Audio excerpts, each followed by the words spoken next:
Oke, assalamualaikum warahmatullahi wabarakatuh. Selamat datang di video selanjutnya. Ya, teman-teman, di video ini saya akan coba bahas tentang pertumbuhan penduduk dan pembangunan ekonomi. Ya, nanti kita akan coba bahas tentang penyebab, konsekuensi, dan kontroversi. Ya, nah, jadi si chapter ini kita nanti akan membahas tentang masalah-masalah yang menyangkut pertumbuhan penduduk, ya. Lalu bagaimana kaitannya si pertumbuhan penduduk tadi dalam mempengaruhi pertumbuhan ekonomi dan proses pembangunan, oke, terutama pertumbuhan ekonomi dan pembangunan di negara-negara berkembang, ya. Nah, di awal chapter ini ada beberapa pertanyaan, ada 5 pertanyaan, dan tujuannya nanti setelah belajar di video ini kita bisa menjawab 5 pertanyaan ini, ya. Yang pertama adalah, mampukah negara-negara berkembang ini meningkatkan taraf hidup di tengah tingginya pertumbuhan penduduk, ya. Nanti kita bisa lihat nih, kita harus lihat dulu sih bagaimana eh, pertumbuhan penduduk saat ini dan bagaimana di masa-masa yang akan datang, oke. Dan ini nanti kaitannya adalah kenapa kita bicara tentang di masa yang akan datang. Tentu saja nanti ini ada kaitannya dengan upaya pemerintah untuk penyediaan pelayanan atau fasilitas sosial, ya, seperti perumahan, sarana transportasi, sanitasi, keamanan, ya, semuanya ini kan relatif dengan jumlah penduduk di suatu negara, seperti itu. Oke. Nah, lalu yang kedua adalah apa yang harus dilakukan untuk mengatasi ledakan angkatan kerja. Ya, ini nanti terkait dengan lapangan pekerjaan, ketersediaan lapangan pekerjaan dan pengangguran. Lalu yang ketiga, eh, apa implikasi dari tingginya pertumbuhan penduduk terhadap peluang untuk meringankan penderitaan penduduknya akibat kemiskinan absolut. Ya, jadi nanti kita bahas nih kenapa kalau jumlah penduduk di suatu negara tinggi itu, pertama bagaimana sih pengaruhnya ke perekonomian, ya. Apakah semua penduduk itu dapat menikmati hasil dari perekonomian atau seperti apa, ya. Bagaimana perbandingannya dengan negara yang si pertumbuhan penduduknya rendah atau jumlah penduduknya rendah. Nanti ini kita coba bahas, oke. Yang keempat, apakah negara-negara berkembang ini dapat meningkatkan kualitas kesehatan dan pendidikan yang ada. Nah, ini juga penting karena seperti yang teman-teman ketahui bahwa di negara berkembang ini jumlah penduduknya banyak, ya. Sedangkan karena si jumlah penduduknya banyak, maka ini si kualitas kesehatan dan pendidikan itu menjadi PR yang berat buat si pemerintah atau si pengambil-pengambil kebijakan dalam menentukan kebijakannya, ya. Nanti ini kita bahas juga, oke. Lalu yang kelima, seberapa jauh kah rencana taraf sampai seberapa jauh rendahnya taraf kehidupan masyarakat menjadi sebuah faktor penting yang membatasi kebebasan para orang tua untuk menentukan besar atau kecilnya jumlah anggota keluarga rumah tangga mereka, ya.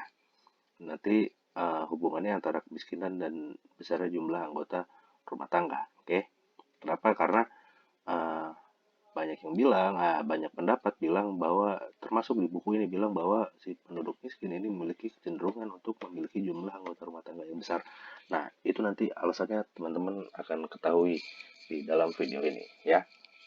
Oke, jadi videonya nanti terbagi menjadi beberapa tahap. Yang pertama adalah latar belakang sejarah, tren populasi, dan distribusi geografis penduduk. Lalu yang kedua adalah model dan hipotesis ekonomi berkenaan dengan sebab dan konsekuensi laju pertumbuhan penduduk di negara-negara berkembang. Dan yang ketiga adalah kontroversi dari model dan hipotesis, ya, model-model yang ini. Lalu yang keempat nanti kita bicara tentang kebijakan, alternatif kebijakan, ya, bagi si negara berkembang untuk mengatasi tingkat pertumbuhan yang tinggi. Nah, sebelum masuk kita kaji dulu angkanya, seberapa besar sih pertumbuhan penduduk. Oke. Nih, di tabel 6.1 ini saya ambil dari buku, begitu juga di figur 6.1, yang ini saya ambil dari buku edisi 12. Kalau yang sebelah kanan ini saya ambil dari edisi lama, edisi 9, ya. Yang ini publish tahun 2014, yang ini saya lupa publish tahun berapa ya nih. Ya pokoknya ini yang kanan tabel figur 61 ini dari edisi 9 ya. Dan teman-teman juga tahu bahwa si buku pembangunan Todaro ini dia sering berubah-berubah isinya ya, tabelnya segala macamnya karena uh, ngikutin data aktual biasanya mereka. Oke. Ya, di tabel 6.1 ini ada yang unik sebenarnya. Bukan tentang jumlah penduduknya tapi tentang ini yang atas. Oke. Yang atas ini adalah tentang uh, yang atas itu adalah tahunnya. Lihat nih 10.000 sebelum Masehi ya. Nah, bukan masalah metode backcasting untuk mencari angka ini, tapi uh, apa ya, orang ini tuh kalau dia menampilkan ini angka ini di dalam buku berarti dia sudah mengcompare dengan beberapa metode atau bahkan dengan beberapa literatur ya. Ini hebat nih bisa dapat angka 10.000 sebelum Masehi. Oke, terus ini ada angka tahun pertama Masehi.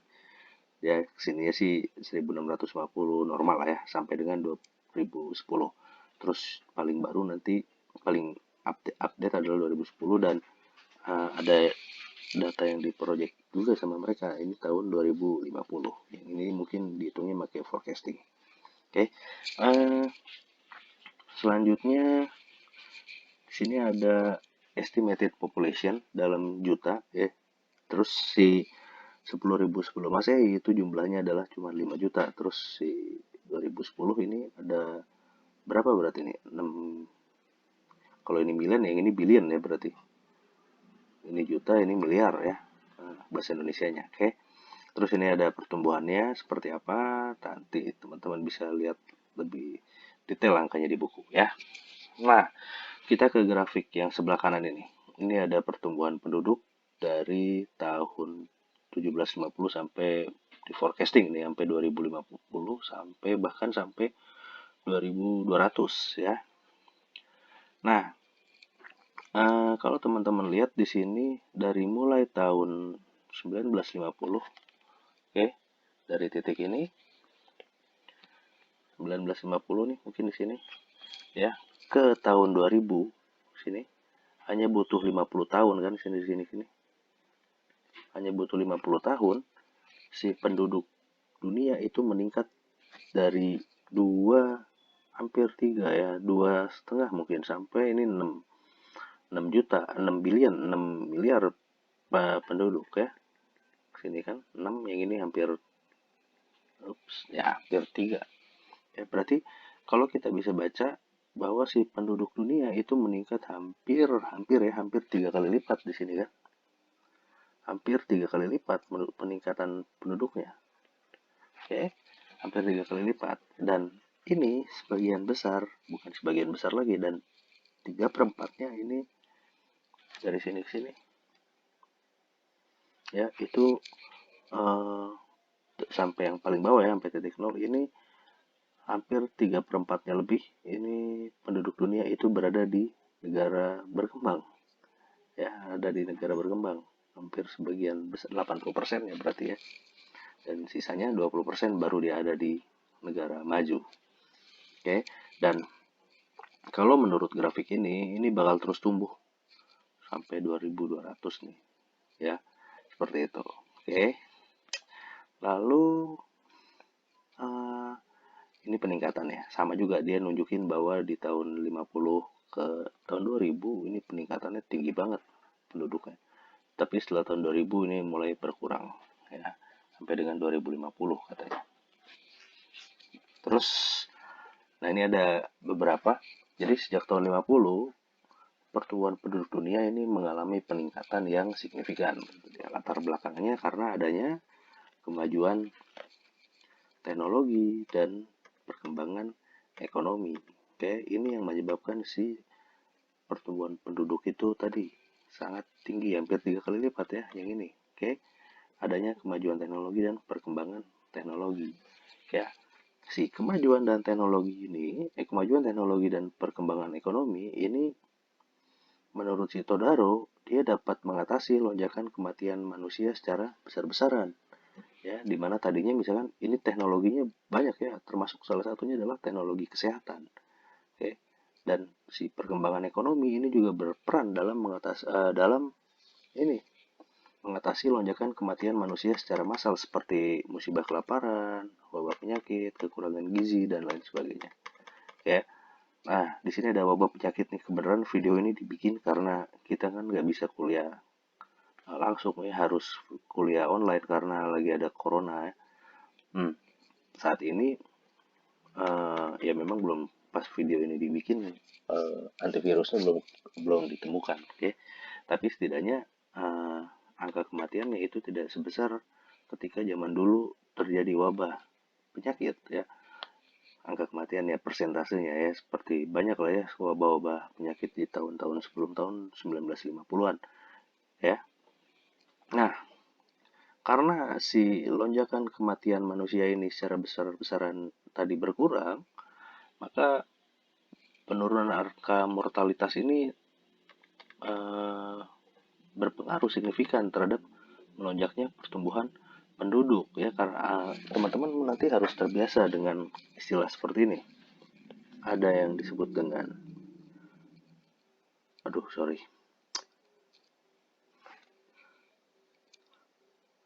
mortalitas, nanti ada yang disebut juga dengan fertilitas. Oke, yang ini adalah tingkat kematian,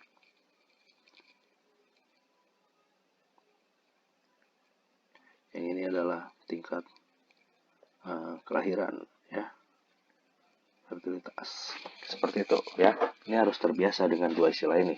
Ini akan terus dipakai sampai akhir chapter. Oke.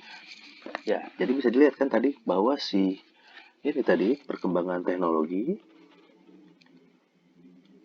ya, ketika si teknologi ini meningkat dan si pertumbuhan ekonomi ini juga meningkat, oke, maka dia dapat mencegah mortalitas, oke.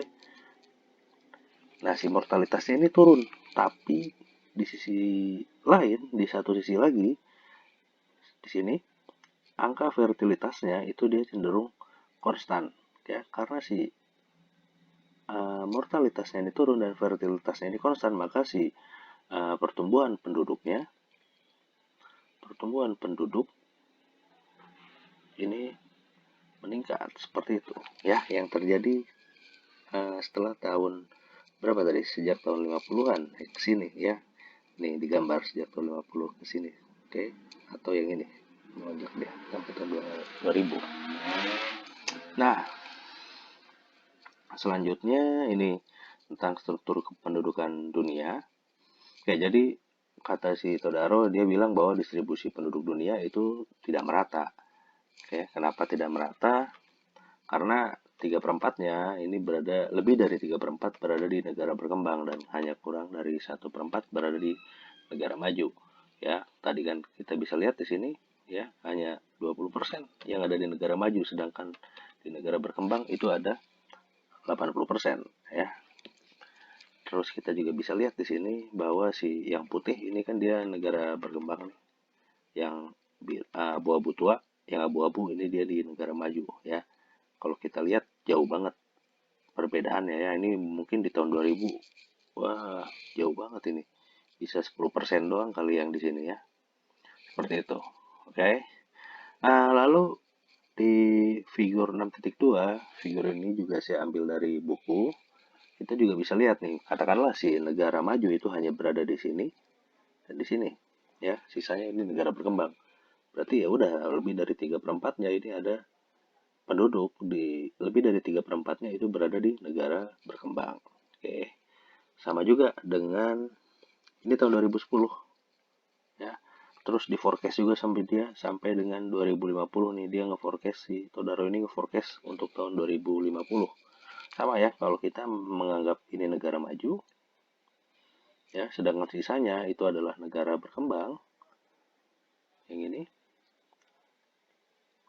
yang biru ini negara berkembang ya, porsinya nggak berubah, malah si negara berkembang ini jumlah penduduknya ini bahkan lebih tinggi daripada si negara maju tahun 2050 dibandingkan dengan 2010 ya. Seperti itu. Oke, ini kalau teman-teman bisa jumlahin aja angkanya, 58 tambah 7 tambah 22 ada berapa. Kalau di sini 61 tambah 8 tambah 15. nanti ada berapa. Oke. Tapi ini kan hanya forecasting ya. Ini adalah forecasting tahun 2050. Oke. Terus Pak, kenapa si forecastingnya ini mengarahnya seperti itu? Nanti ada uh, teorinya ya. Nanti ada namanya tentang, aduh sebentar saya lupa. Nanti kita bahas ini, nanti namanya tentang momentum pertumbuhan penduduk yang tersembunyi. Oke, nanti kita bahas itu. Nah, lalu ini dia cara menghitung tingkat pertambahan penduduk ya, atau rate of population increase. Di buku istilahnya seperti itu. Oke. Bentar.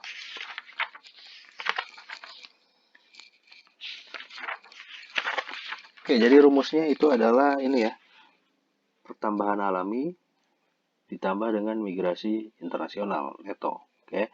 Si pertambahan alami sini itu adalah fertilitas dikurangi dengan mortalitas, atau tingkat kelahiran dikurangi dengan tingkat kematian ya. Dan si migrasi internasional neto ini adalah emigrasi atau penduduk yang keluar dari sebuah negara dikurang dengan imigrasi, penduduk yang datang ke negara tersebut ya. Jadi misalkan kita hitung nih penduduk di Indonesia berapa tingkat pertambahannya ya, berarti kita harus cari ini angka fertilitas, angka tingkat kelahiran di Indonesia, terus dikurangi dengan tingkat kematian di Indonesia, ditambah dengan dalam kurung nanti emigrasi. Emigrasi itu orang yang keluar dari Indonesia dikurang dengan imigrasi, atau orang yang masuk ke Indonesia ya. Nah, kalau menurut si Todaro, si migrasi internasional neto ini faktor yang tidak terlalu berpengaruh terhadap tingkat pertambahan penduduk, karena yang paling berpengaruh adalah pertambahan alami yang ini, yang fertilitas dikurangi dengan mortalitas ini yang lebih berpengaruh ya. Sedangkan yang ini pengaruhnya kecil, kecuali kata dia ada beberapa momen memang si migrasi internasional neto ini apa ya, menjadi pusat perhatian atau menjadi berpengaruh terhadap tingkat pertambahan penduduk. Tapi nggak sering momennya ini. Kayak misalkan contohnya tahun abad 19 nih ya. Di abad 19 itu ternyata si penduduk Amerika, Australia, dan Selandia Baru ini mengalami peningkatan ya, dan peningkatan ini merupakan migrasi internasional dari negara-negara Eropa Barat waktu itu ya. Tapi ini tahun abad ke-19. Oke. Terus kalau sekarang justru si Eropa Barat ini yang banyak angka imigrasinya tinggi. Kenapa? Karena banyak orang-orang dari negara-negara berkembang di Afrika sana ya, mereka emigrasi ke negara Eropa Barat. Jadi si negara Eropa Barat ini imigrasinya tinggi akhir-akhir ini ya. Terus kayak misalkan sekarang kan lagi musim nih wabah corona. Nah, ini faktor ini menjadi penting untuk dibahas ya. Bagaimana sih faktor migrasi ini nanti dapat berpengaruh terhadap tingkat pertumbuhan penduduknya, atau bagaimana sih migrasi ini berpengaruh terhadap penyebaran penyakit dan lain sebagainya. Tapi kita nggak akan bahas tentang ke penyebaran penyakitnya ya. Seperti itu. Oke. Nah, lalu ada ini selanjutnya perbedaan laju pertumbuhan penduduk. Oke. Nanti kita lihat ini negara maju di sini. Kita bandingkan negara maju yang ini dengan negara berkembang. Oke. Bagaimana fertilitasnya dan mortalitasnya di masing-masing bagian tersebut. Oke. Di fertilitas ini di negara maju itu cenderung rendah. Oke, sedangkan di negara berkembang ini cenderung tinggi ya, angka kelahirannya. Oke. Lalu mortalitasnya di negara maju dia juga sama rendahnya ya, dibandingkan dengan negara berkembang. Oke, jadi si mortalitas di negara maju mereka ini cenderung rendah, sedangkan mortalitas atau tingkat kematian di negara berkembang ini cenderung tinggi. Oke. Tapi kata dia, walaupun saya coba bikin di developing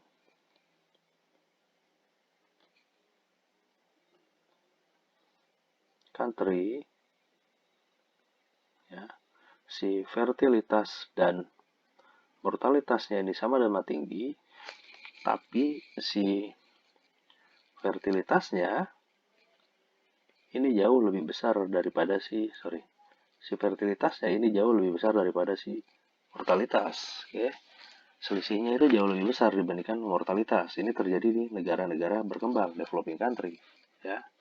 Dan sehingga hal ini menyebabkan ini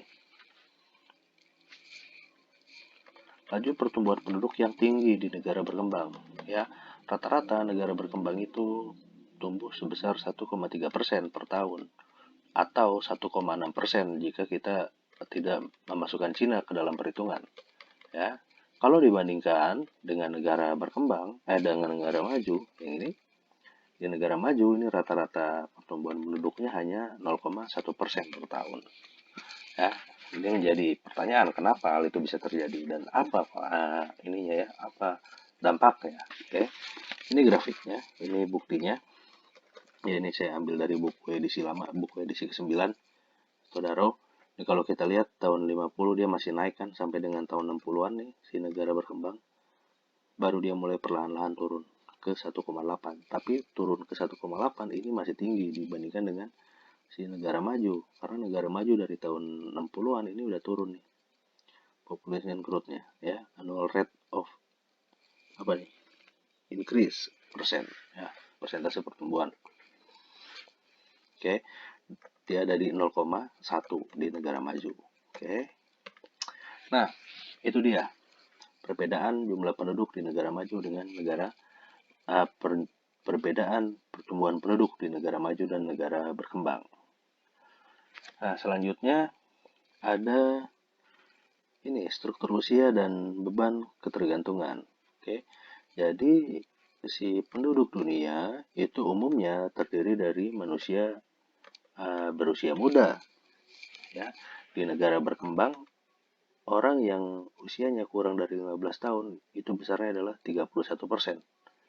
Sedangkan di negara maju besarnya hanya 18%. Jauh ya, hampir setengahnya kan. Di negara berkembang ini hampir 2 kali lipatnya. Dari sini ke sini itu hampir 2 kali lipat. Oke. Nah, apa sih pentingnya? Ini dia pentingnya terhadap si ekonomi. Kenapa? Jadi nanti akan ada yang namanya youth dependency ratio ya. Jadi si negara berkembang itu mereka memiliki rasio ketergantungan penduduk muda atau youth dependency ratio yang tinggi. Youth dependence ratio yang tinggi. Ini terjadi negara berkembang ya. Lalu kenapa Pak emang masalahnya kalau si rasio ketergantungan penduduk muda ini tinggi? Kenapa masalahnya? Ya masalahnya adalah si angkatan kerja di negara-negara berkembang itu mereka harus menanggung dong beban hidup anak-anak mereka yang hampir 2 kali lipat dibandingkan dengan negara maju ya, karena tadi ini jumlahnya adalah 2 kali lipat ya di negara berkembang. Artinya apa sih? Artinya kan ya kita tahu bahwa si orang-orang ini yang usianya 15 tahun ke bawah ini mereka belum bekerja ya, mereka belum bekerja dan kondisi itu berarti yang harus menanggung adalah orang tuanya kan, atau yang harus menanggung itu adalah orang-orang yang termasuk ke dalam angkatan kerja ya.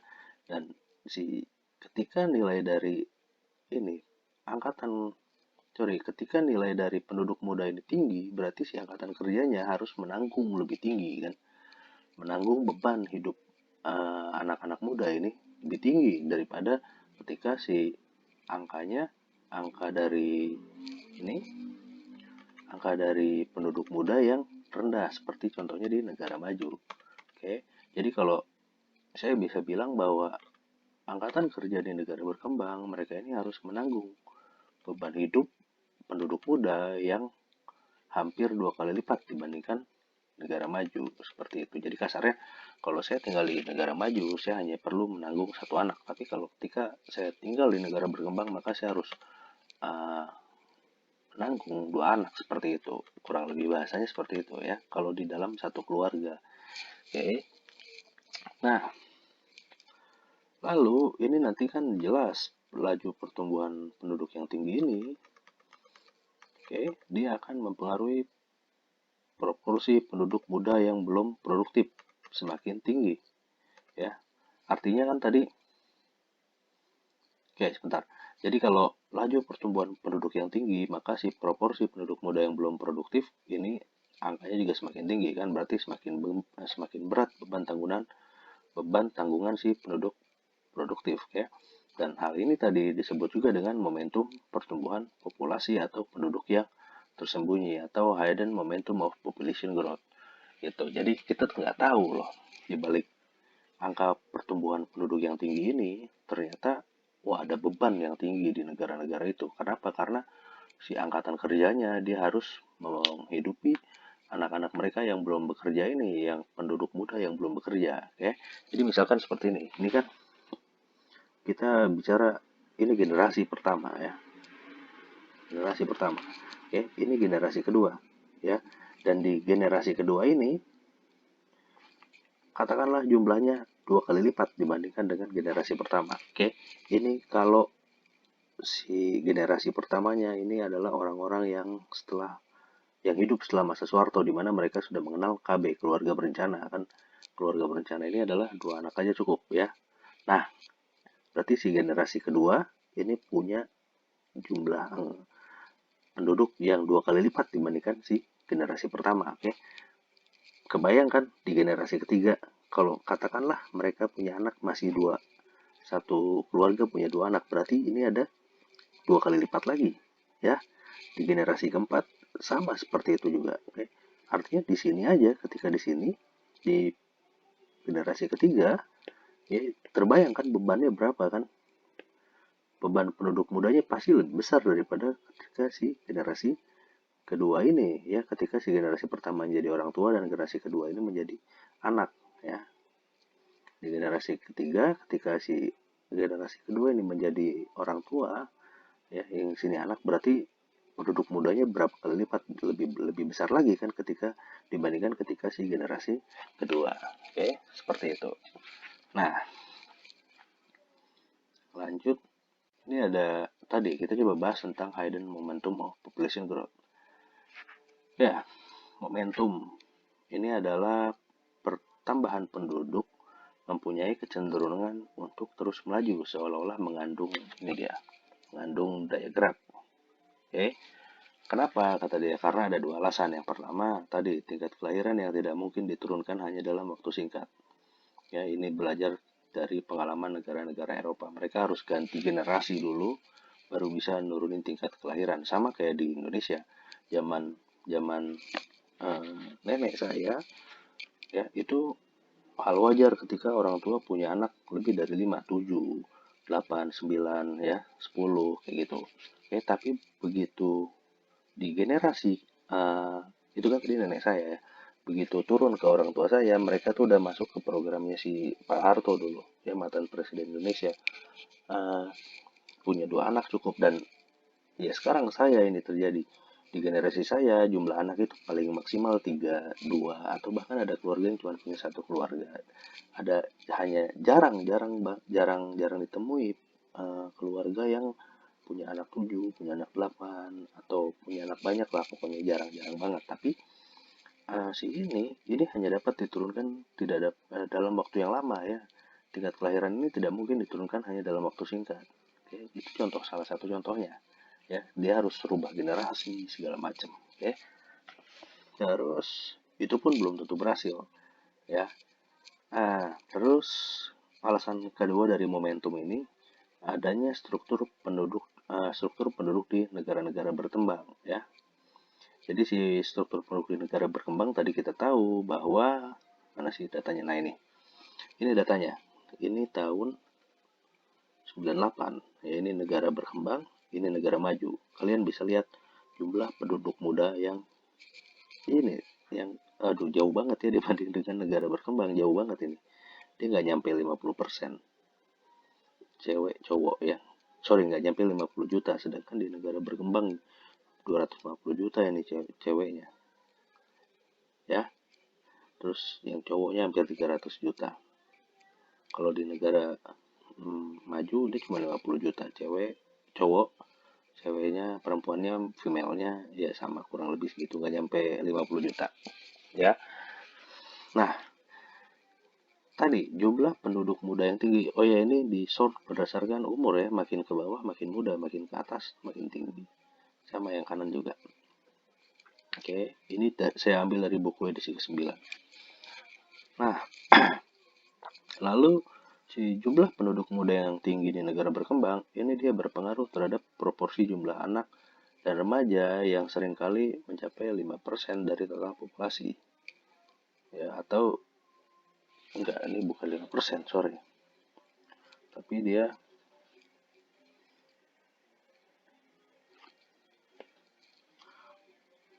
50% dari total populasi.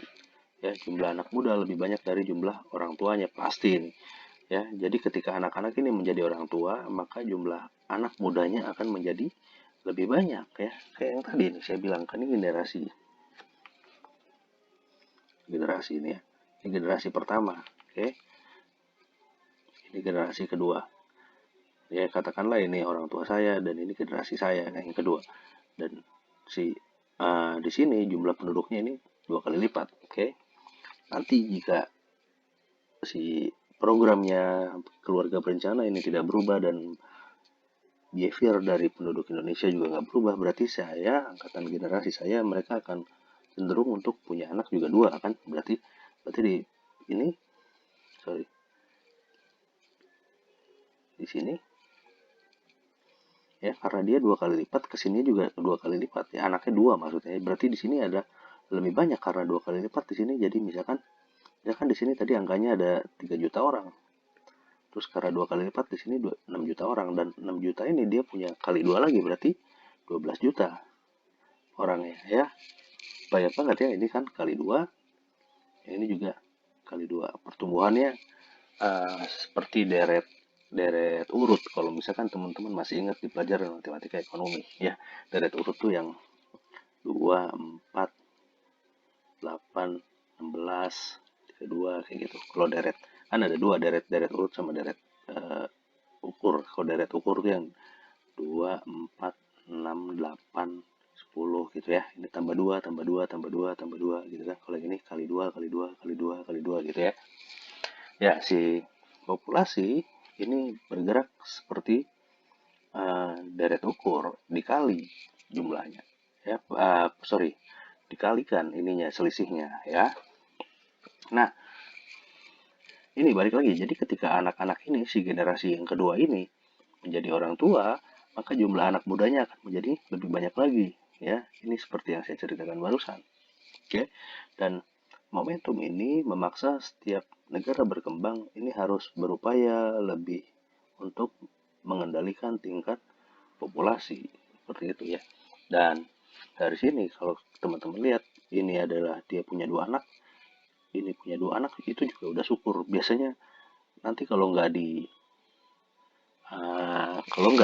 apa namanya ya, dipantau terus menerus, biasanya bisa lebih dari 2 anak ya. Jadi si generasi saya ini udah nggak punya behavior untuk memiliki 2 anak lagi, tapi mungkin udah lebih dari 2 anak ya, kalau misalkan ini nggak dipantau seperti itu. Oke. Nah, itu tadi tentang transisi, tentang momentum ya.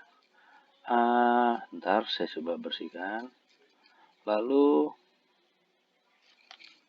yang selanjutnya adalah tentang transisi demografis. Oke. Si konsep ini menganalisis proses penurunan tingkat fertilitas sampai dengan terciptanya tingkat penggantian penduduk ya, penggantian penduduk. Dan coba nanti teman-teman ingat si transisi demografi ini, karena ini bakal pakai ke bawahnya ya, ke materi selanjutnya ya. Jadi berdasarkan pengalaman negara maju, dia terdapat 3 tahap transisi demografi. Oke. Yang pertama itu terjadi,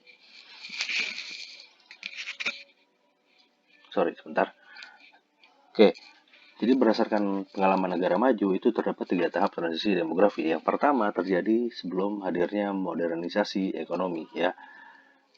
uh, pada saat itu laju pertambahan penduduk itu terjadi stabil, ya, pertumbuhannya itu sangat lambat, oke, seperti yang tadi di atas, ya, tapi ini nggak kelihatan nih. Pokoknya pertumbuhannya itu stabil, dia eh, laju pertumbuhannya ini sangat lambat, ya. Penyebabnya karena si fertilitas dan mortalitas yang sama-sama tinggi kasusnya di sini. Oke. Jadi kalau ini saya bisa tulis seperti ini mungkin ya. Fertilitas sama dengan mortalitas. Oke.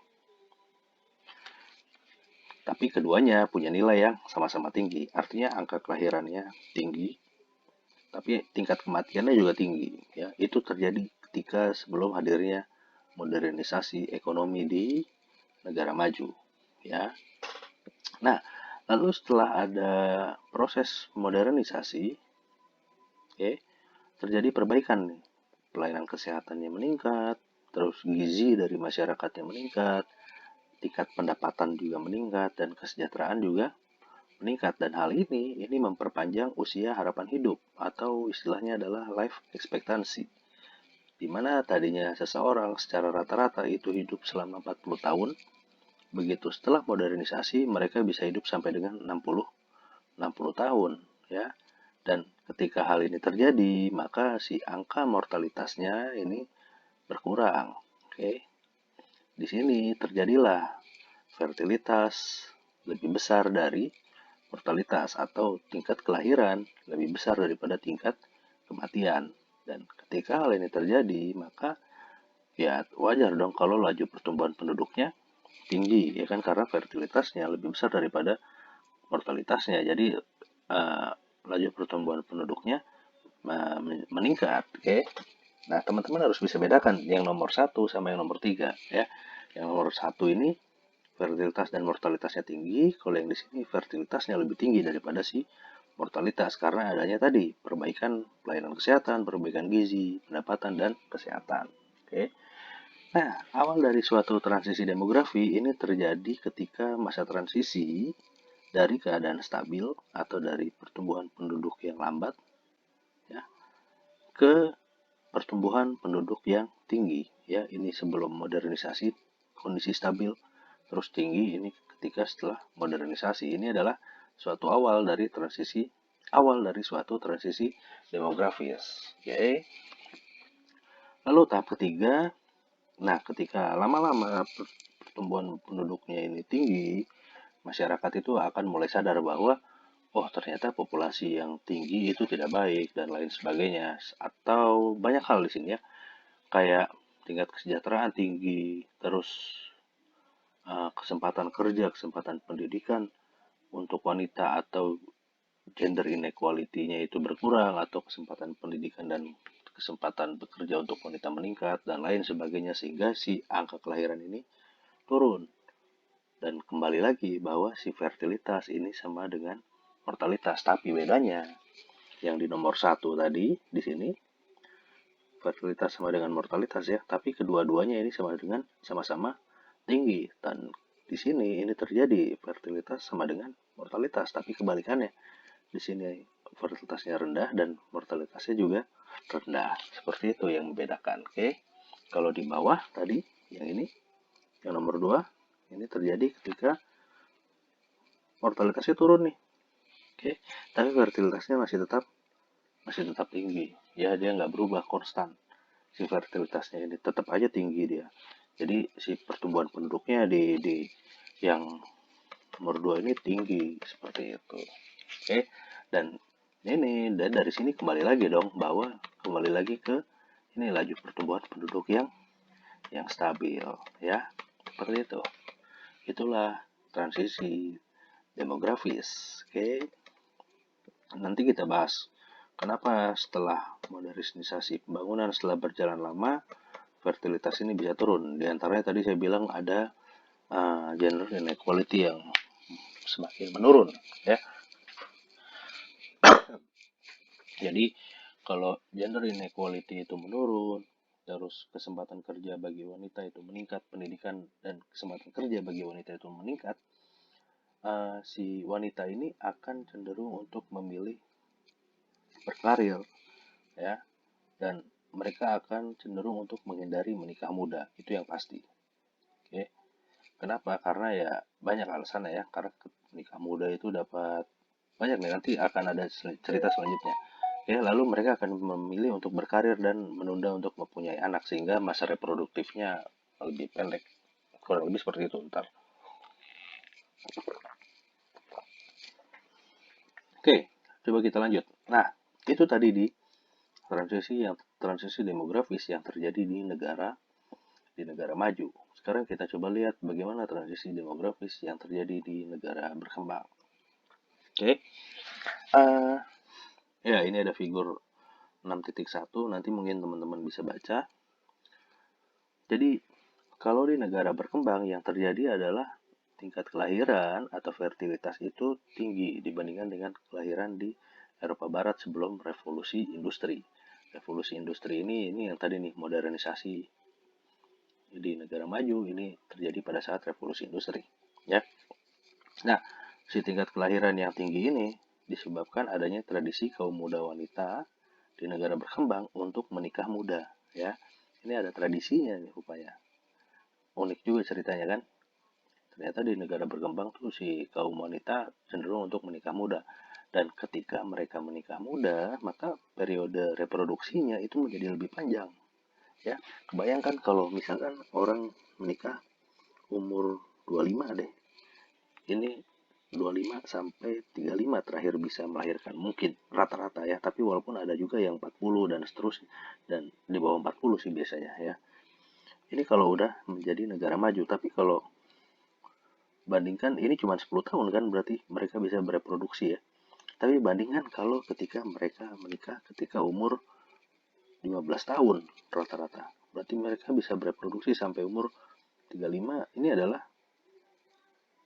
20 tahun ya. Wajar dong kalau misalkan si tradisi ini menyebabkan penduduk yang tinggi, karena ketika si kaum wanita ini bisa melahirkan selama 20 tahun, mereka pasti akan melahirkan dalam jumlah yang lebih banyak dibandingkan ketika mereka punya kesempatan hanya dalam 10 tahun, ya, seperti itu. Dan si periode reproduksi yang panjang ini akan menyebabkan tingkat fertilitas yang lebih tinggi. Oke. Jadi yang atas ini punya tingkat fertilitas yang lebih tinggi dibandingkan yang bawah. Kayak gitu ya. Karena masa reproduksinya menjadi lebih panjang. Oke, lalu tahap kedua. Nah, proses transisi demografis itu berawal pada tahun 1940-an dan memuncak pada tahun 1950-an sampai dengan 1960-an. Sama, karena adanya teknologi pelayanan kesehatan yang membaik ya. Jadi si mortalitas di negara berkembang ini berkurang, sedangkan si fertilitasnya cenderung konstan. Nah, cenderung konstan, mereka masih banyak yang nikah usia muda ya kan.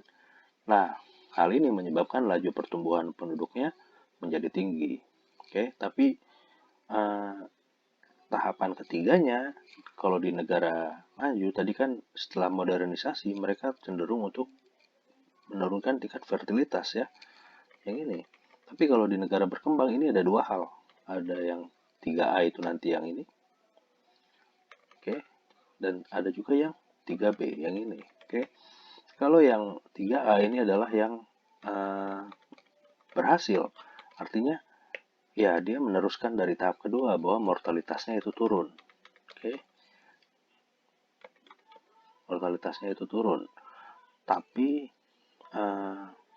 tingkat fertilitasnya juga ikut turun. Ini contohnya negara-negara di Taiwan, Korea Selatan, Cina, Sri Lanka, maupun Indonesia. Nah, nanti kalau misalkan waktu dari video ini nggak terlalu panjang, saya akan coba bahas. Ada satu paper menarik yang membahas tentang ini proses kebijakan si pemerintah Cina dalam mengurangi pertumbuhan penduduk. Ya, nanti kita bisa bahas juga dengan Indonesia, perbedaannya seperti apa ketika Indonesia ini mengurangi fertilitas ketika zaman Soeharto dengan program keluarga berencana yang 2 aja cukup, seperti itu ya. Ini yang berhasil. Oke. Uh, tapi kata dia ada juga yang nggak berhasil. Ya, ada juga yang nggak berhasil. Kalau kita lihat di peraga ini, ya yang berhasil ini adalah yang kasus A. Oke. Nah, ini kan dimulai dari 1950 nih. Disinilah tadi terjadinya stage kedua, tahap kedua ya, yang ini. Oke. Stage 2 nih dimulai di sini, angka mortalitas rendah ya. Turun nih. Tes tingkat mortalitasnya turun ke sini. Oke. Lalu fertilitasnya konsisten, dia tetap di sini. Sampai dengan titik ini. Oke, ini masuklah ke belakangan adalah stage ketiga.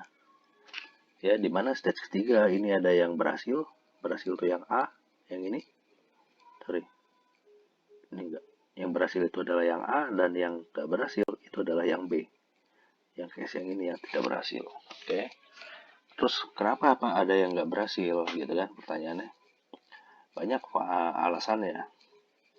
Mereka ini sebenarnya berhasil menurunkan mortalitas ya, walaupun si penurunannya ini harus terhenti karena adanya banyak hal, kemiskinan absolut, rendahnya taraf hidup, terus wabah HIV dan lain sebagainya ya, ini yang menurunkan mortalitas mereka sebenarnya dari sini ke sini.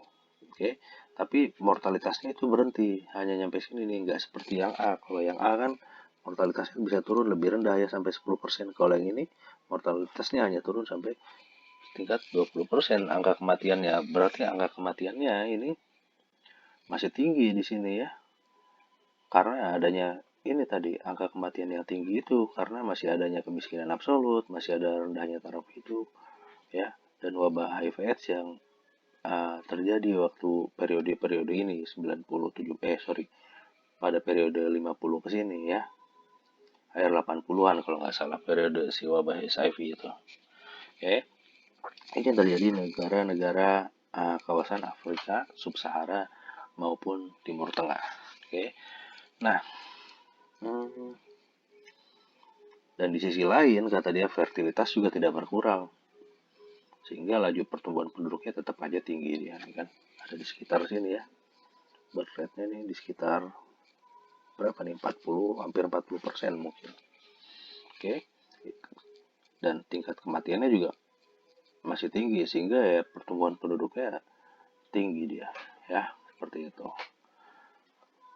Oh ya, dulu. Oke, kalau teman-teman lihat di grafik ini, saya takut kelewat. Ini adalah annual birth and death rates per 1000 inhabitan. Jadi ini angka kematian dan angka kelahiran dan kematian per 1000 penduduk ya, jumlahnya. Dalam satuan apa ya? Enggak ya, per 1000 penduduk satuannya.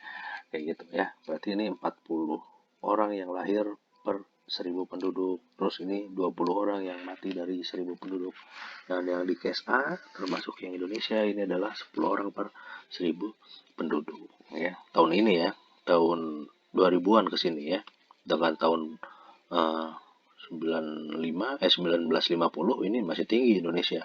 Tingkat kematiannya masih di atas hampir 40 orang dari 1000 yang meninggal pada tahun 1950. Oke. Lalu ini dia, kenapa sih si kemiskinan absolut ini terus rendahnya taraf hidup dan ini dapat menurunkan tingkat kematian ya? Wajar ya, karena si kemiskinan absolut ini mereka jangankan untuk biaya kesehatan, biaya pendidikan, untuk kadang makan aja tuh ya, pendapatan pengeluaran kadang itu pun masih kurang ya pendapatannya untuk makan. Terus mereka juga mengalami rendahnya taraf hidup, sehingga faktor-faktor gizinya itu kurang baik dan lain sebagainya, sehingga kalau kita bahas yang di atas tadi, ketika terjadi si kurang gizinya itu kurang baik, angka harapan hidupnya itu rendah ya. Nanti teman-teman boleh cek angka harapan hidup mereka ini ada berapa persen, hanya berapa tahun sih ya. Kalau di pelajaran tadi di atas, negara mana ya, negara maju, saya lupa, adalah di negara maju ini ketika ini kan ketika terjadi revolusi industri atau modernisasi, ya, ini ketika terjadi modernisasi, pelayanan kesehatan, gizi, segala macamnya ini meningkat, ya kan, sehingga si usia harapan hidupnya meningkat dari 40 ke 60 tahun. Nah, berarti si 40 ke 60, ya, berarti si negara yang ini yang tidak berhasil, angka harapan hidupnya itu cuma 40 tahun rata-rata, ya. Berarti ya rendah, ya. Indonesia itu udah di atas 50, udah di atas hampir di atas 60 kalau nggak salah sekarang, ya, 2019 tahun 2019 itu udah di atas 60 sih Indonesia angka harapan hidupnya. Seperti itu. Oke. Uh, ya, selanjutnya ada pertanyaan dong dari sini kan. Apa faktor-faktor yang menyebabkan tingginya fertilitas di negara-negara berkembang, ya, terutama uh, ini, ya, negara berkembang. Kedua hal ini, walaupun di atas yang tadi yang sudah berhasil menurunkan tingkat kelahiran itu masih tinggi angka kelahirannya. Nih di case yang case A yang ini, oke, angka kelahirannya itu kurang lebih masih 20 kelahiran per 1000 populasi. Ini masih tinggi angkanya kalau dibandingkan dengan si negara maju, ya. Nanti kita bahas, ini ada beberapa model. Oke, kita lanjut, ya. Sorry kalau sedikit berisik karena di luar sedang hujan. Jadi sekarang kita lanjut ke sebab-sebab tingginya tingkat kelahiran di negara berkembang, ya. Ada satu model namanya model Malthus, dan nanti selanjutnya kita pakai model rumah tangga, atau nanti ini pakai teori mikro, ya. Nah, jadi ada yang namanya si teori jebakan populasi Malthus. Ini 200 tahun lalu nih, kurang lebih. Yang bikin si teorinya namanya pendeta Thomas Malthus, ya. Dalam buku Essay of the Principle of Population 1798 bukunya publish, ya. Dia berbicara tentang si teori ini dia berbicara tentang hubungan antara pertumbuhan penduduk dan pembangunan ekonomi, ya. Jadi si Malthus ini bilang bahwa si cenderungan jumlah populasi di suatu negara dia akan meningkat secara direct ukur setiap 30 atau per 40 tahun, setiap 30 atau 40 tahun, kecuali jika ada bencana kelaparan, ya. Lalu si Malthus dia berasumsi karena adanya diminishing return dari suatu faktor produksi yang konstan. Faktor produksi yang konstan itu adalah tanah, ya. Maka persediaan pangan ini akan meningkat hanya berdasarkan deret hitung, ya. Kalau teman-teman ingat, deret ukur itu adalah yang ini dikali 3 kali 2 sama dengan 6, 3 kali 2 sama dengan 6 kali 2 sama dengan, dan seterusnya, ya. Yang ini dikali deret ukur, okay. Kalau yang deret ukur dikali 2 gitu kan, dikali 2 dan seterusnya. Kalau yang bawah ini tambah 2 dan seterusnya, ya. Nah, bahkan kata dia, lahan yang dimiliki masyarakat semakin lama itu akan semakin sempit karena pertumbuhan penduduk tadi yang semakin banyak, ya.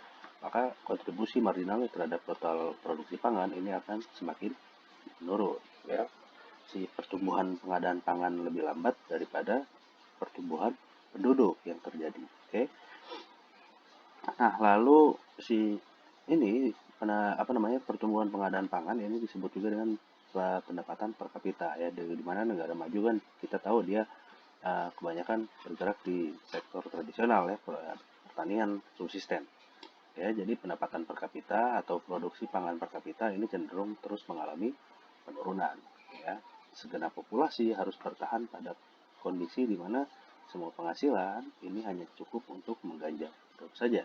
Bahkan kata si Malthus, sebagian penduduk lainnya ketika kondisi ini terjadi maka tidak akan mendapatkan bahan pangan sama sekali, ya. Si Malthus itu bilang bahwa terdapat ini satu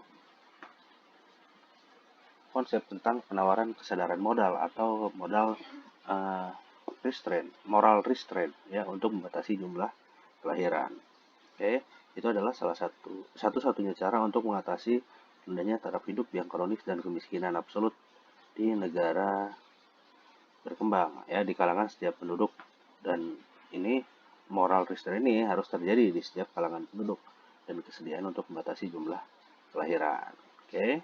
Nah, oleh sebab itulah si konsep dari Malthus ini si Malthus ini dia perumus konsep yang pentingnya pembatasan kelahiran dan jumlah penduduk tersebut. Malthus dapat kita pandang sebagai sebagai bapak atau pelopor gerakan modern pengendalian kelahiran. Ya, kurvanya kurang lebih seperti ini. Untuk penjelasannya nanti teman-teman harus baca di bukunya ya. Nah, lalu si model Malthus ini tadi berasumsi tentang adanya diminishing return dari suatu produk tolok. Ini diingat juga ya, dan intinya tuh dia bilang kalau jumlah populasi di suatu negara itu meningkat berdasarkan deret ukur, sedangkan si faktor produksi, si output persediaan pangan itu tumbuh berdasarkan deret hitung, dan ada yang namanya diminishing return. Oke. Nah, selanjutnya adalah kelemahan teori Malthus ya.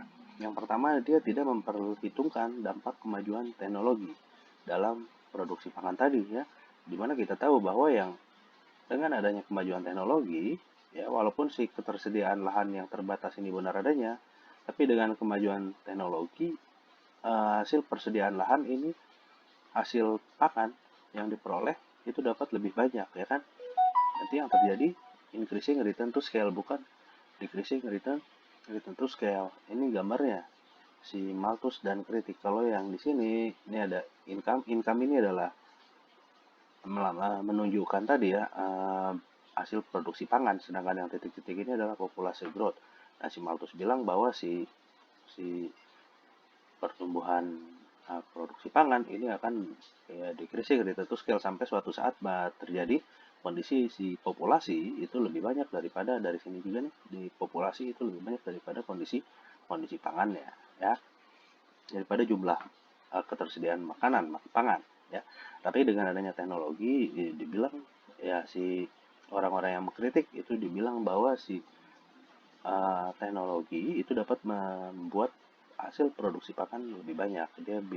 Mereka ini percaya pada increasing return to scale ya, dan semakin banyak penduduk, teknologi ini semakin banyak juga diciptakan ya kan, dibandingkan dengan yang lebih sedikit penduduknya. Oke. Lalu yang kritik dasar kedua pada asumsi yang digunakan ya dari si teori Malthus. Dia bilang bahwa tingkat pertumbuhan penduduk ini berkorelasi langsung positif dengan tingkat pendapatan per kapita, di mana kalau pendapatan per kapitanya naik, maka pertumbuhan penduduknya juga akan naik. Ya, ada kritik dia bahwa mereka bilang tidak ada korelasi yang pasti atau jelas antara keduanya. Oke. Kenapa? Karena berkat membaiknya pelayanan kesehatan ataupun gizi terus dan lain sebagainya ya, maka si mortalitas ini lama-kelamaan akan turun dan si fertilitasnya konstan, sehingga pertumbuhan penduduk menjadi lebih tinggi ya kan. Dan hal ini terjadi tanpa perlu menunggu tingkat pendapatan yang naik. Dan ini kan mereka menyatakan bahwa hubungannya itu tidak langsung, beda sama Malthus yang bilang kalau si hubungannya itu langsung. Oke. Nah, selanjutnya nanti kita akan coba lihat teori mikroekonomi fertilitas rumah tangga ya, teori ekonomi dalam menunjukkan fertilitas rumah tangga. Oke, selanjutnya adalah teori mikroekonomi untuk fertilitas rumah tangga ya. Jadi ini sama kayak teori teori perilaku konsumen yang biasa kita dapatkan di PIE mikro 1 sampai dengan mikro 2 ya. Tapi si teori perilaku konsumen ini diterapkan untuk analisis fertilitas ya. Nah, pada dasarnya kan teori perilaku konsumen itu menyatakan bahwa individu akan selalu memaksimumkan utility. Oke. Dan tentunya dengan keterbatasan pendapatannya dan harga barang yang dikonsumsi, atau subject to income dan harga barang yang dikonsumsi ya. Jadi kita punya dua hal, kita punya fungsi utility dan kita punya juga si budget constraint, atau seperti ini fungsinya biasanya seperti ini nih. Budget constraint itu M sama dengan PXX ya kan, ditambah harga barang Y dikali jumlah barang Y. Dan si utility ini tergantung bentuknya seperti apa. Kalau ada banyak ya, kalau Cobb Douglas kan kayak gini, kurang lebih seperti itulah ya. Nah, tapi yang bedanya adalah kalau di analisis fertilitas, eh, ininya sama, income-nya sama, utility-nya juga sama ya. Tapi X-nya ini, X-nya ini adalah jumlah jumlah anak ya. Kalau di mikro kan bisa barang apapun, ini adalah jumlah anak ya. Sedangkan si PX dia adalah harga relatif untuk anak atau harga neto untuk anak, nanti kan kita coba bahas ya. Dan sisanya ini Y, ini adalah jumlah barang lain ya, dan PY adalah harga barang lain ya. Tapi ini tersama, dia ada utility dan ada budget constraint. Nah, terus di analisis fertilitas, si anak itu dianggap sebagai suatu barang konsumsi. Dia merupakan bentuk pilihan rasional bagi konsumen atau rumah tangga. Ya, dia mau punya anak berapa itu kan pilihan rasional si rumah tangganya. Dan si analisis fertilitas dia juga dipenuhi dengan ini ya, permintaan akan anak itu dia dipenuhi dengan mengorbankan pilihan barang lain.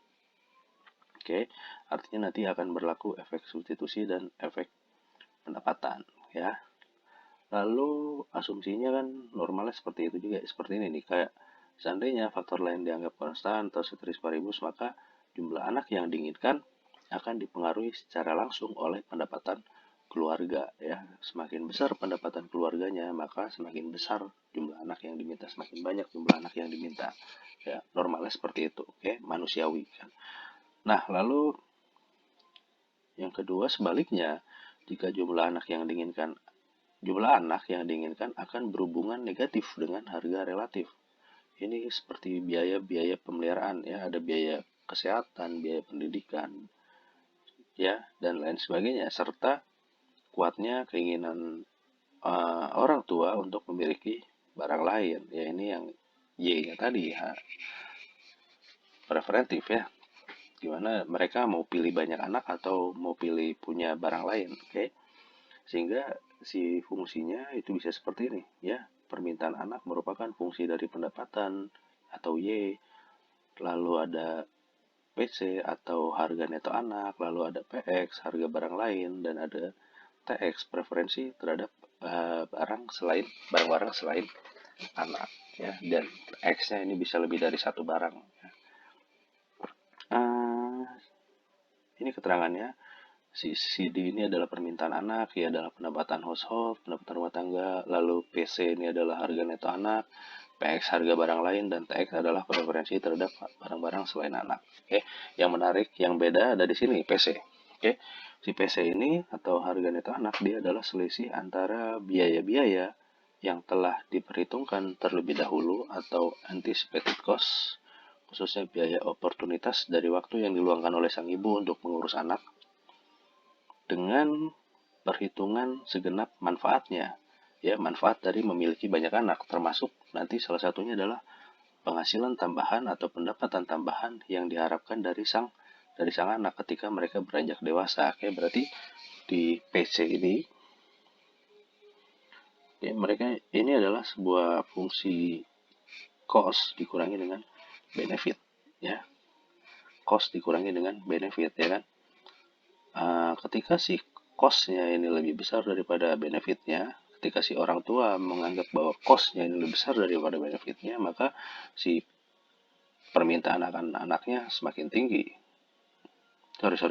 Permintaan akan anaknya ini semakin rendah ya, karena biayanya semakin mahal. Tapi kalau ternyata si benefitnya yang lebih besar dari cost atau cost-nya kurang dari benefit ya, maka permintaan akan anaknya ini akan meningkat.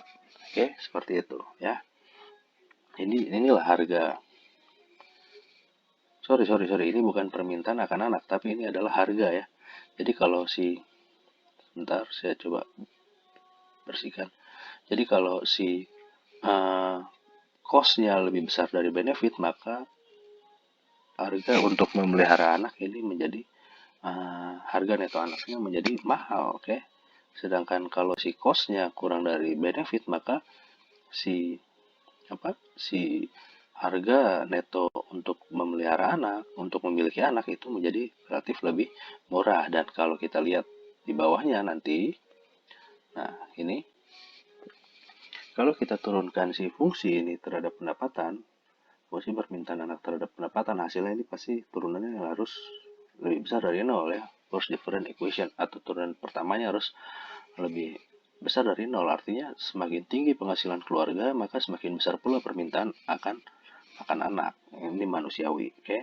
Lalu yang kedua, kalau saya turunkan fungsi permintaan anak terhadap harga neto anak, dia tandanya harus kurang dari nol, hasilnya harus kurang dari nol, atau semakin tinggi harga neto anak, maka semakin kecil kuantitas anak yang diminta. Nah, kalau teman-teman lihat, yang di sini hubungannya positif, yang di sini hubungannya negatif ya. Ini kan tadi tandanya lebih besar, yang ini tandanya kurang dari. Oke, seperti itu. Lalu yang bawahnya nih, kita turunkan si fungsi permintaan anak terhadap harga barang lain. Ya, tandanya harus lebih besar dari nol, artinya hubungannya positif. Oke, ketika harga barang lain ini naik, maka semakin besar kuantitas anak yang diminta. Oke, ini hubungannya positif ya, karena anggapannya berarti kuantitas anak atau jumlah anak dengan barang uh, lain itu adalah ini substitusi ya. Ketika harga barang lain itu naik, maka orang akan cenderung mengurangi konsumsi barang tersebut, dan dia akan memilih untuk memiliki anak yang lebih banyak, atau jumlah anak yang dimintanya akan meningkat. Oke. Nah, lalu yang terakhir kita turunkan si fungsi permintaan anak terhadap harga jumlah preferensi barang lain kan. Makin besar preferensi terhadap barang lain, maka jumlah anak yang diminta akan semakin kecil. Ini tadi tandanya negatif, dan ini konsisten ya hubungannya. Oke, ini ada seperti layaknya mikroekonomi, dia punya kurva juga dong, punya indifference curve dan ada budget constraint.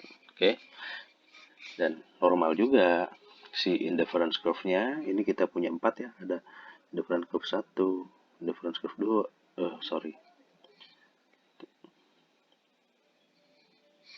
si indifference curve 1, indifference curve 2, indifference curve 3, dan indifference curve 4.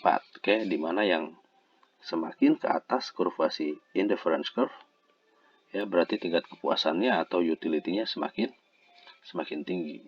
Oke. Gitu ya, makin naik ke kanan ke atas, ini kan harusnya 3 dimensi, ini bayangannya aja nih kurva indifference tuh ya. Tapi semakin yang kita paham di mikroekonomi bahwa semakin ke atas semakin tinggi itu kurva utility indifference curve, maka utility-nya akan semakin tinggi. Oke. Nah, lalu di sini juga sama terjadi. Misalkan saya punya di sini ya, titik ini, titik ini, titik ini, titik ini, dan titik ini ya. Di setiap titik di sepanjang garis indifference curve keempat, dikatakanlah A, B, C, D, E ya. Di sepanjang garis indifference curve yang ini, itu dia memiliki tingkat utility yang sama. Oke, tapi kalau dibandingkan dengan di titik ini, titik ini, titik ini, titik ini ya, maka utility-nya lebih tinggi. Oke, ini katakanlah titik F, G, H, I, J. Oke. Dan di sepanjang kurva ini, titik kurva I1 ini, utility-nya itu sama. Oke. Mau di F, mau di titik G, mau di titik H, mau di titik I, mau di titik J, itu utility-nya sama ya. Tapi kalau dibandingkan dengan yang di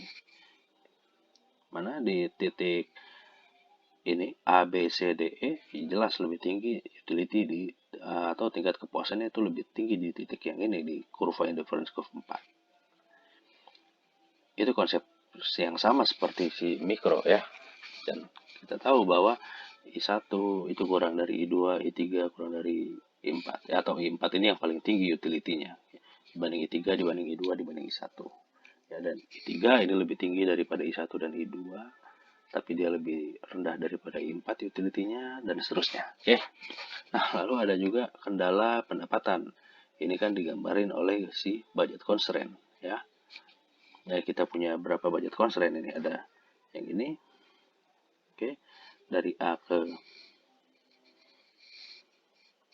B aksen, terus dari A ke B,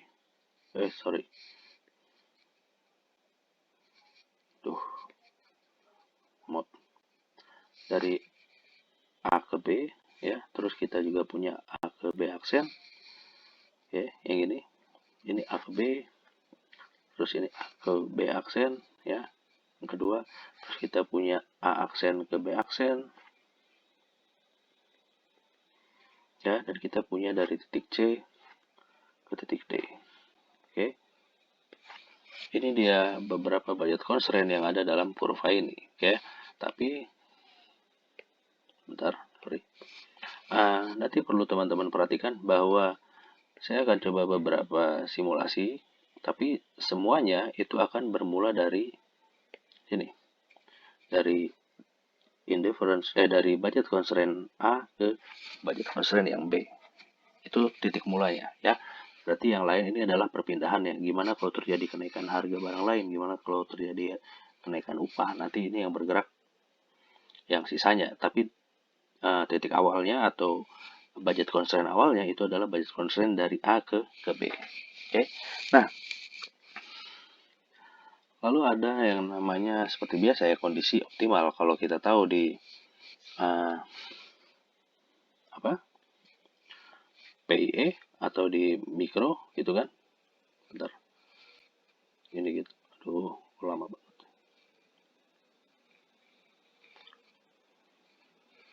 Jadi kita punya, ya, katakanlah seperti itu, ya. Ini X, ini Y kan. Terus kita punya ini budget constraint, ya.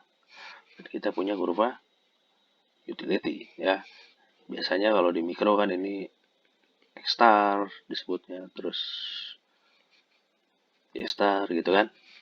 Dan disinilah titik optimal, ya, untuk konsumsi. Oke, ketika si budget constraint itu dia menyentuh kurva indifference curve, ya. Nah, si X star dan Y star-nya kalau di sini berarti kalau dari titik A itu ada di sini nih. Ada di C3 dan G2, ya, atau di titik F di sini. Oke. Nah, berarti kombinasi optimum itu terjadi ketika si kurva indifference map atau si indifference curve yang AB, budget constraint yang AB itu dia menyinggung kurva indifference curve atau, ya, kurva indifference curve yang kita sebut juga di sini dengan kurva I2, ya. Ini I2. Oke. Kita bersinggungan dan terjadilah di titik F. Maka jumlah barang anak yang diminta itu adalah sebesar C3 dan jumlah barang lainnya itu sebesar G2. Oke. Lalu katakanlah terjadi peningkatan pendapatan, ya. Di mikro, teman-teman juga tahu bahwa ketika terjadi peningkatan pendapatan,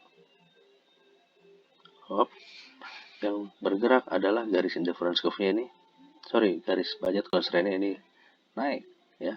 Karena kita bisa mengkonsumsi lebih banyak barang X dan barang Y. Oke. Di sini juga sama terjadi. Si B-nya ini dia bergerak ke sini. Si kurva budget constraint, ya, dia bergerak ke sini. Ya. Ke A aksen dan B aksen. Itu yang terjadi ketika si pendapatannya naik. Oke. Ini saya hapus sebentar. Jadi kita tahu bahwa ketika si Y-nya ini naik, maka indifference curve-nya dia bergeser dari tadinya dari budget constraint-nya bergeser dari yang AB ke A aksen, B aksen, ya. Dan utility-nya juga naik dong, sehingga kita tahu kan utility yang paling lebih tinggi itu dia bisa apa namanya, berarti kepuasannya menjadi lebih tinggi ya. Dan eh, kita bisa lihat di sini dari F ke H pergerakannya, berarti yang terjadi adalah jumlah anak yang diminta ini meningkat. Oke. Dan jumlah barang lain yang diminta ini juga meningkat, jumlah barang lain yang diminta ya. Berarti uh, ketika pendapatan naik, barang lain yang diminta akan meningkat, dan jumlah anak yang diminta ini juga akan naik, dengan asumsi bahwa si anak itu adalah barang normal ya. Barang normal itu adalah ketika pendapatan naik ya, demand atau permintaannya juga akan naik. Oke. Itu yang pertama terjadi ya. Saya coba hapus nih.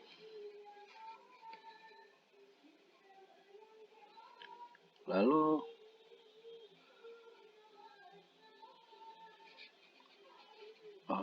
ya ini masih kurva yang awal ya, dari A ke B. Oke. Nah, apa yang terjadi jika misalkan faktor lain dianggap konstan? Apa yang terjadi ketika harga relatif anak itu meningkat?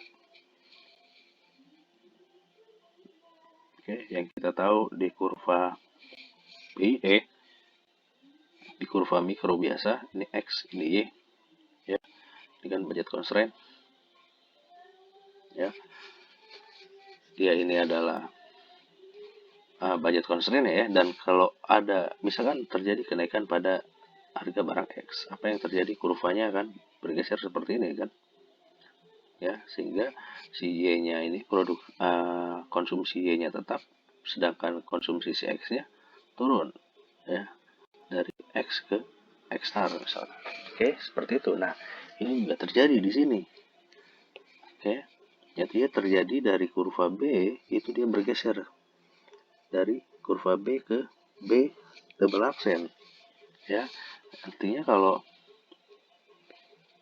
dan si utility-nya ini juga berkurang dong ya, dia jadi geser nih ke titik yang ini, ke titik E. Oke. Artinya ketika terjadi faktor lain itu dianggap konstan dan terjadi kenaikan harga relatif anak, maka si budget constraint-nya atau yang tadi apa ya istilahnya ya, P children atau PC-nya ini naik, maka si uh, indifference-nya dia si budget constraint-nya dia akan berkurang atau berubah ya, dari A B ke A B aksen. Oke.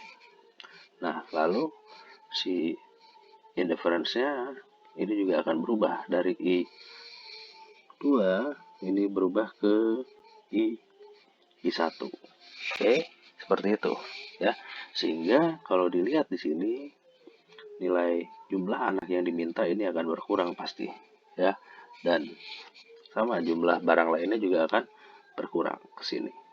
Oke, seperti itu yang didapat jika faktor lain dianggap kontan, sedangkan terjadi kenaikan harga relatif anak ya. Nah, yang keempat, apa yang terjadi jika Y-nya naik tapi PC-nya juga naik? Ya, katakanlah misalkan terjadi perluasan kesempatan kerja untuk kaum wanita. Ya, sehingga si wanita ini bisa bekerja. Berarti kan di situ terjadi kenaikan upah atau kenaikan pendapatan rumah tangga. Tapi di satu sisi dia dibarengi dengan pemberlakuan pajak terhadap jumlah anak tertentu. Jadi misalkan kalau anaknya udah 2, anak ketiganya dia dikenain pajak. Apa yang terjadi? Oke, coba kita lihat di ilustrasinya di kurva ini lagi. Oke, ini coba beberapa saya hapus.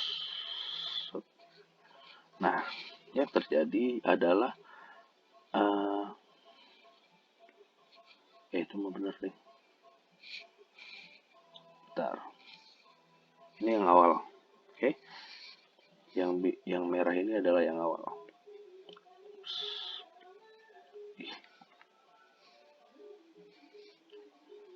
Ini ada yang awal. Oke. Yang terjadi adalah dia geser kurvanya, itu preferensinya jadi berubah ya. Dia jadi seperti ini. D C D ya. Jadi dari kalau terjadi Y naik dan PC-nya naik, maka budget constraint ya berubah dari AB ke CD. Oke. Setelah itu si interference curve-nya jadi dia juga akan berubah dari I2 ke I3, yang ini I3. Oke.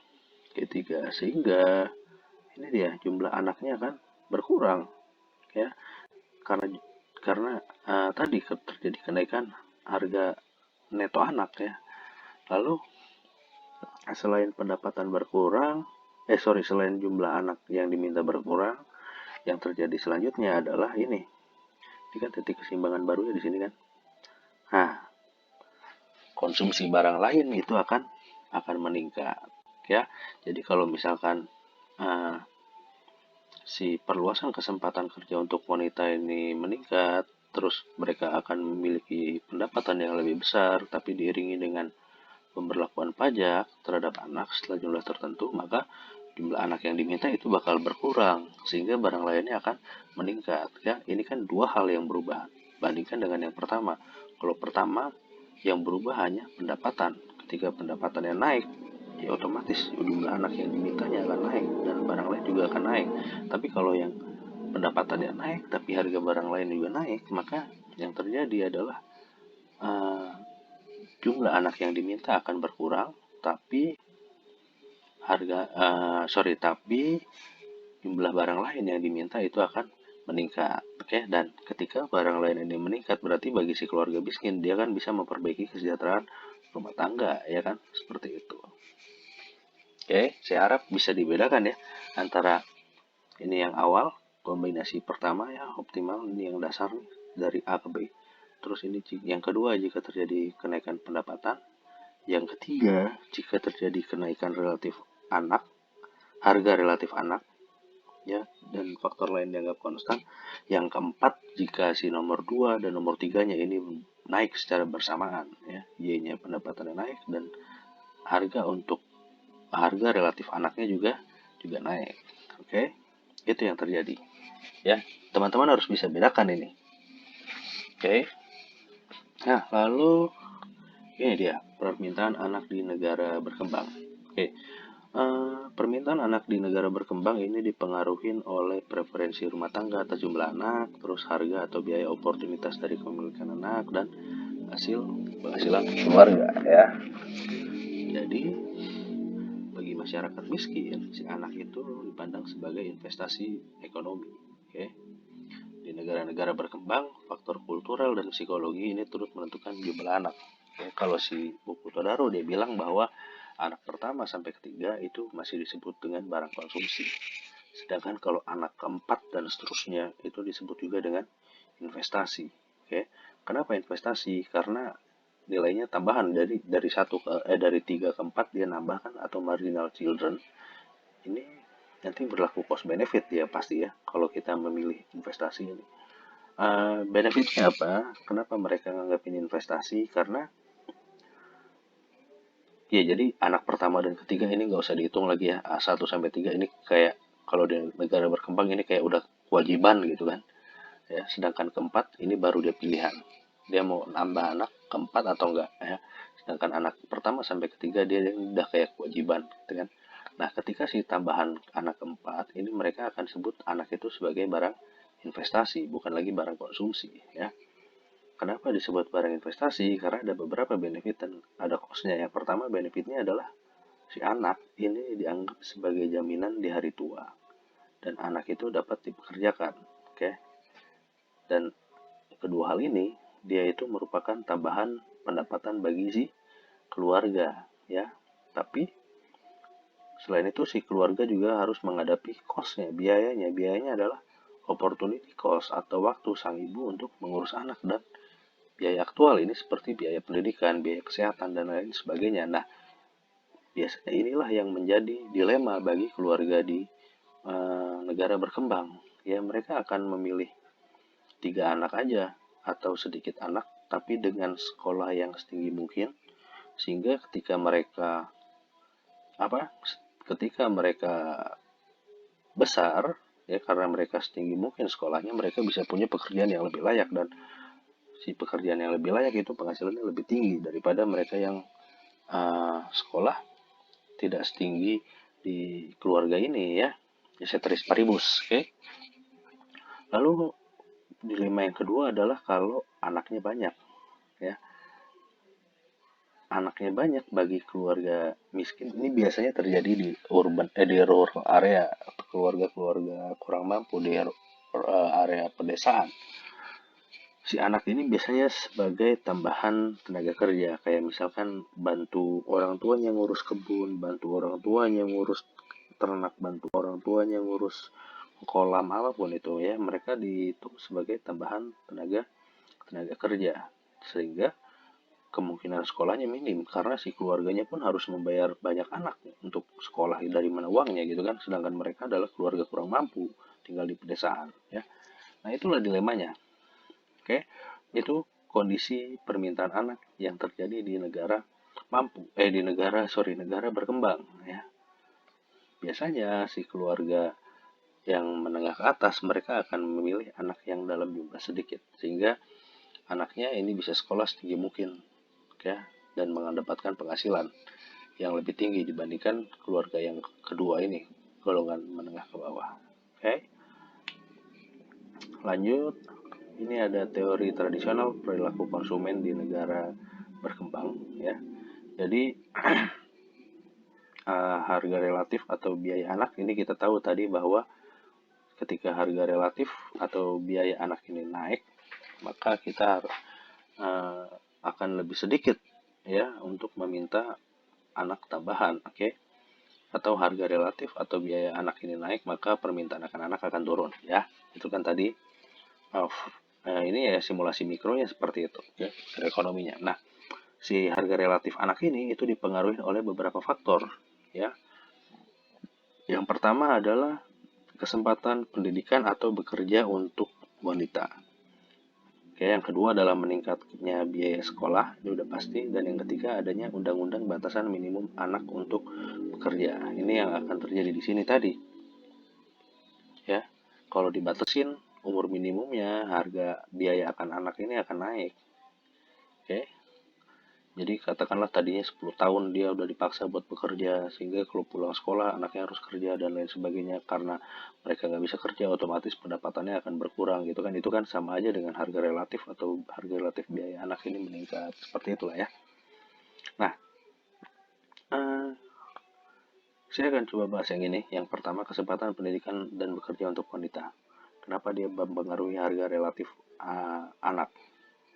Oke, jadi kesempatan bekerja untuk wanita itu akan menekan fertilitas atau akan menekan tingkat kelahiran. Kenapa? Karena dengan bekerja, si ibu ini akan memiliki penghasilan yang lebih tinggi, ya.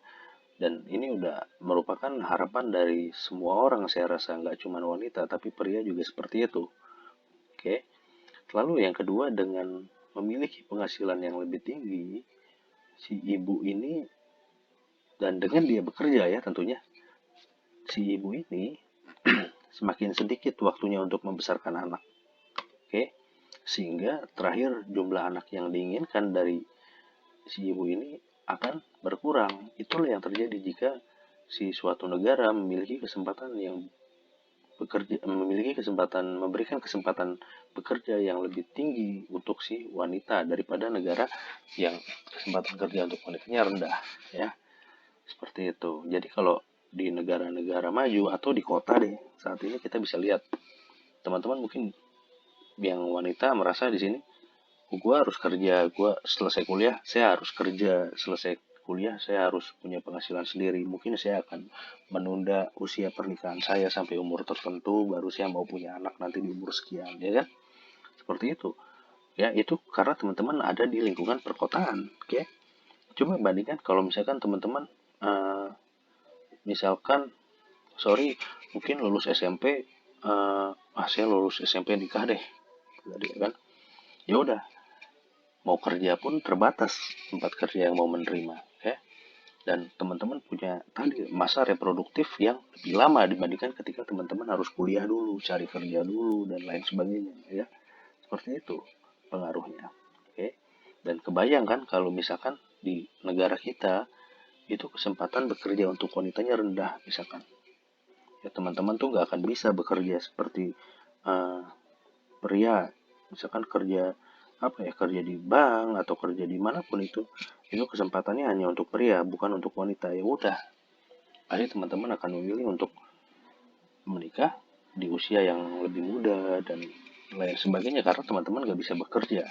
Ya daripada ngerepotin orang tua, mending teman-teman menikah dan punya suami yang bekerja, ya kan.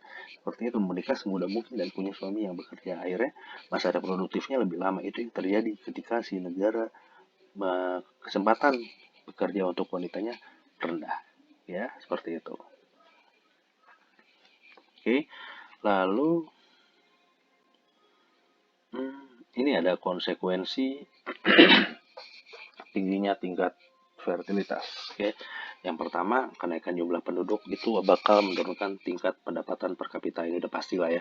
Katakanlah satu keluarga itu terdiri dari 5 orang, ya, satu bapak, satu ibu, 3 anak. Terus si bapaknya kerja, gajinya 5 juta per bulan, berarti satu orang per kapitanya adalah 1 juta. Oke, sekarang kalau anaknya nambah misalkan jadi 7, berarti 5 bagi 7, ini kan gak nyampe 1 juta, cuma 7, sekian ya, 7,4 misalkan, 7,5 juta deh, ya. Berarti ini pun akan terjadi dalam skala nasional, ya. Kalau jumlah penduduknya tinggi, ya pendapatan per kapitanya akan semakin rendah, ya. Dan kedua, dia akan berpengaruh ke kemiskinan dan ketimpangan pendapatan. Oke, bagi si keluarga yang bisa punya anak sedikit, bagi keluarga yang ini kan tadi 5 juta ya. Kalau punya anak 7, dia berarti cuman berapa ini, 700, kok 7 juta setengah sih? 750.000. 750.000, ya kan? Turun dia pendapatannya. Ya sama dengan di sini. Ya itu kalau income orang suaminya 5 juta, tapi kalau income suaminya cuma 2 juta misalkan, UMR, atau 3 juta deh UMR, punya anak 7, 8, mau dibagi berapa, ya kan? Ujung-ujungnya dia bakal jatuh ke bawah garis kemiskinan, ya. Seperti itu. Terus tingkat pendidikan. Tingkat pendidikan itu, jadi tingkat penduduk yang tinggi, persentase pertumbuhan penduduk yang tinggi, ya, itu bakal mengurangi ini distribusi anggaran pendidikan. Ya, distribusi anggaran pendidikannya akan semakin kecil atau mengorbankan kualitas demi kuantitas, ya, samalah seperti yang ini. Oke, contoh yang tadi, kalau misalkan ini distribusi anggaran bisa dari anggaran rumah tangga maupun anggaran pemerintah, ya, si anggarannya dia bisa dari rumah tangga tapi bisa juga dari pemerintah, tergantung. Oke, nah kalau kita lihat dari sisi rumah tangga tuh kayak yang atas, bapaknya penghasilannya 5 juta, ya, punya anak 5 orang, berarti dia satu juta, ya kan, per kapitanya. Tapi kalau misalkan anaknya 8, udah makin turun lagi lah ini. Berapa nih 5 juta bagi 8 coba? Atau 5 bagi 8, 5, 40, 48, 6, cuma 600.000. Ya, tapi kalau anaknya cuma satu, katakanlah dia cuma 3 orang satu keluarga, ya lebih besar dong, 5 bagi 3 kan 1, ya, 1,5 mungkin.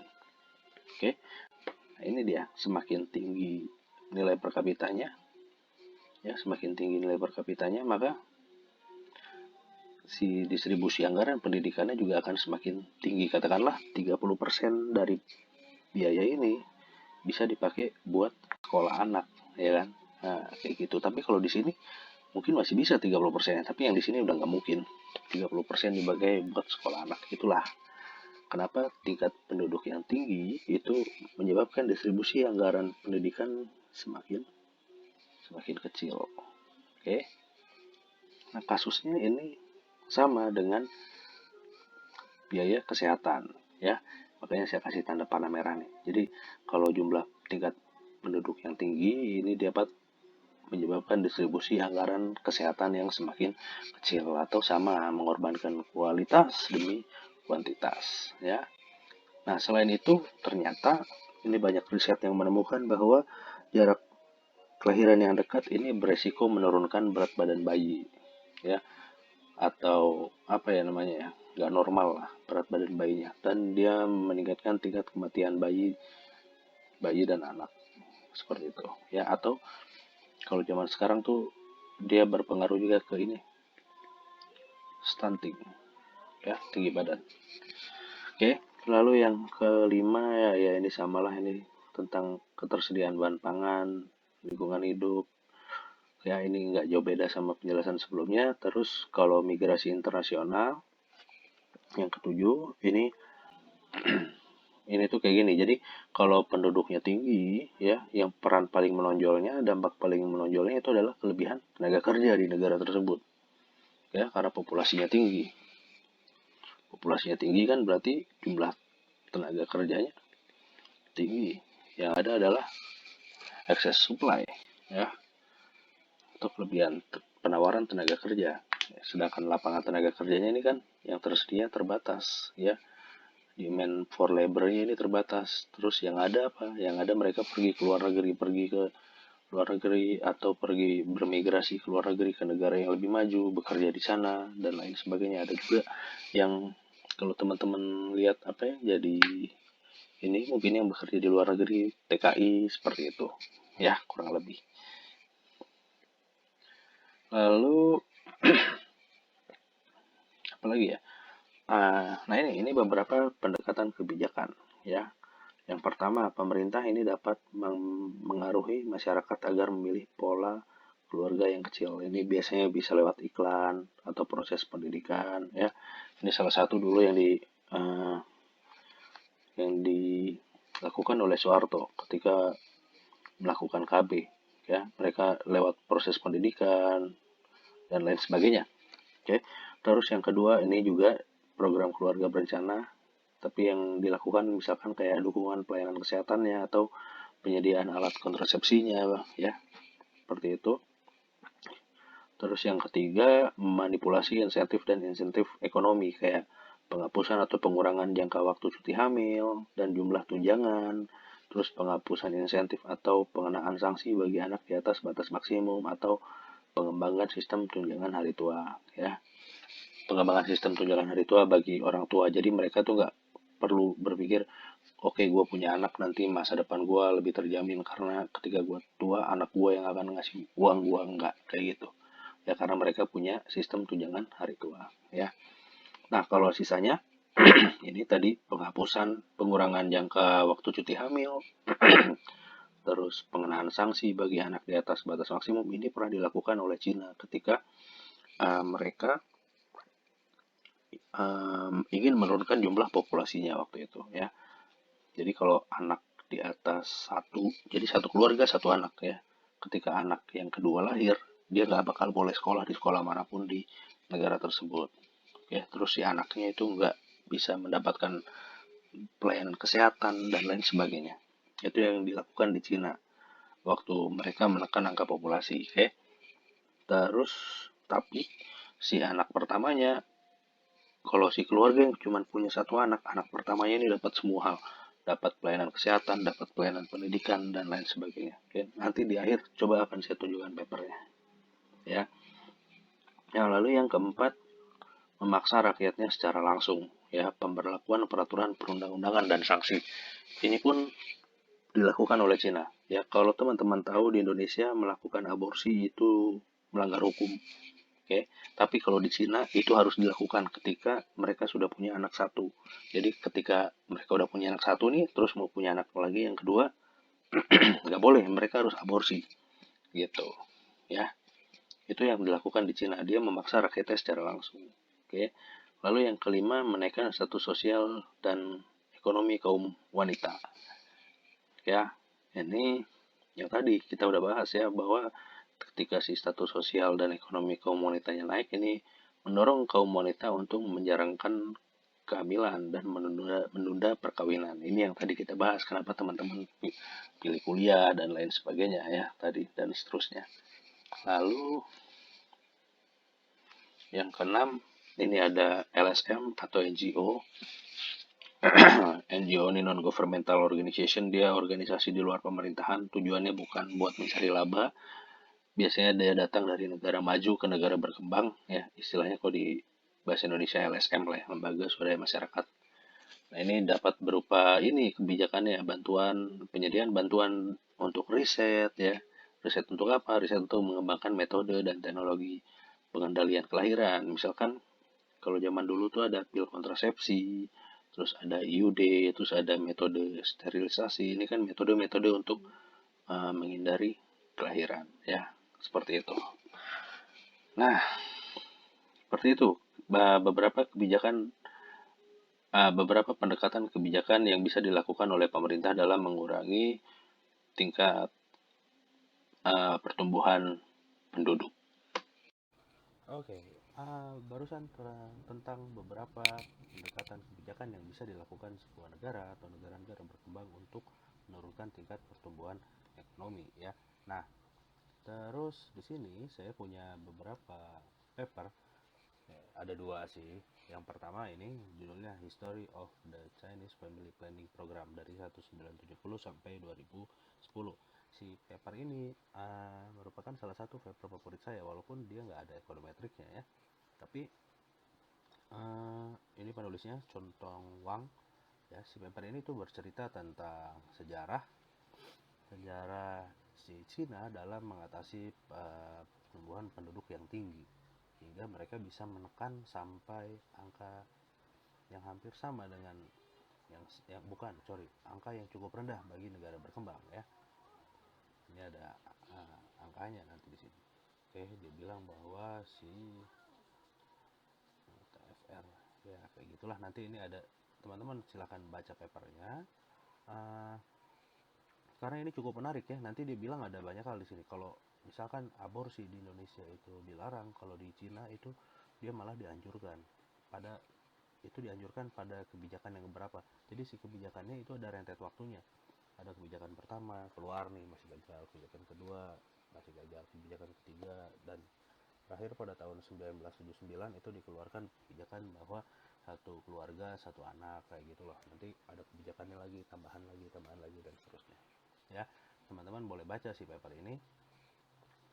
Tulisannya keren pokoknya tentang sejarah si Cina mengubah family planning ya. Lalu paper yang kedua ini juga sama keren. Dia bercerita juga tentang sejarah di zaman Soeharto dulu ya, dalam dalam menekankan masyarakatnya untuk memiliki